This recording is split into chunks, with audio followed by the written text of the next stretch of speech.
আমরা কুরবানি দেই, পশুর সাথে একটু আচরণটা কেমন হবে, এই আচরণগুলো আমাদেরকে জানতে হবে। রাসূল সাল্লাল্লাহু আলাইহি সাল্লাম কুরবানির ব্যাপারে বলেছেন, ঈদগাহে যাওয়ার আগে কুরবানি দেওয়া যাবে না। দ্বিতীয়ত, রাসূল সাল্লাল্লাহু আলাইহি সাল্লাম কুরবানি নিজ হাতে দিতেন।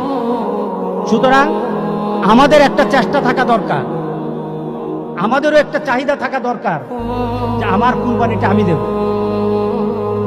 আপনি কুরবানি দেওয়ার সময় কুরবানির পশু যেন কোনো ব্যথিত, কোনো কারণে কুরবানির পশু যেন ব্যথা না পায়, কষ্ট না হয়, এ প্রচেষ্টা করতে হবে। যখন পশু জবাই করো তার সাথে তুমি ভালো ব্যবহার করো, ব্যথা দিও না, বেশি কষ্ট দিও না। তাকে পেলে ক্যাবলামুখী করে, তুমি ক্যাবলামুখী হয়ে তুমি হাতে ছুরি নিবা, জবাই করবা।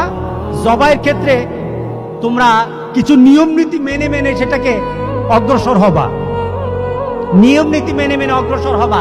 প্রথম কথা হলো, যারা ধরবে সবাই শুধু যে জবাই করবে সে নয়, যারা ধরবে সবাই যেন তাকবীর পড়ে, বিসমিল্লাহ আল্লাহু আকবার, বিসমিল্লাহির রহমানির রহিম না, কিন্তু বিসমিল্লাহ আল্লাহু আকবার, সবাই যেন এটাকে এইভাবে পড়ে এবং পরে যেন জবাই করে।